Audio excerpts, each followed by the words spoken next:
Hello guys, let's see an interesting question of infinite series. तो देखिए, एक infinite series दी है जिसमें x इक्वल्स टू 1/x+1/x+1 इस तरह से इन्फानाइट सीरीज दी है। तो मुझे इसमें x की वैल्यू बतानी है।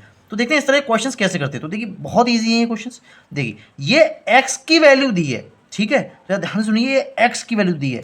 तो 1/x+1/a, यानी ये सीरीज कभी खत्म नहीं होगी।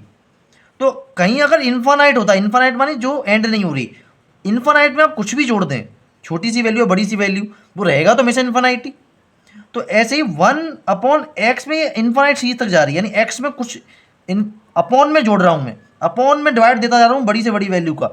तो वन वन अपॉन अगर बहुत बड़ी वैल्यू का मैं यहाँ डिवाइड दूंगा, बहुत ये लार्ज वैल्यू, बड़ी वैल्यू, तो बड़ी वैल्यू होती जाएगी, तो यानी डिवाइड दे रहा हूं तो ये पूरी ओवरऑल वैल्यू बहुत छोटी होती जाएगी। तो एक तरह से ये एक्स ही रहेगा। तो इसका मतलब क्या ही मैं इस तरह की पूरे टर्म को, इस पूरे टर्म को क्या एक्स ही लिख सकता हूँ, इस पूरे टर्म को क्या मैं एक्स ही लिख सकता हूँ, क्योंकि 1/डिवाइड में बहुत छोटी वैल्यू है, डिवाइड होता है तो कोई ज़्यादा डिफरेंस तो आएगा नहीं, तो इसको मैंने एक्स ही लिख लिया। ठीक है, तो देखिए एक्स इक्वल्स टू 1/2x हो गया। ठीक है, अगर मैं क्रॉस मल्टीप्लाई करूँगा तो क्या होगा, 2x² बराबर 1। ठीक है, तो x² बराबर 1/2, तो क्या होगा, x बराबर रूट में 1/2।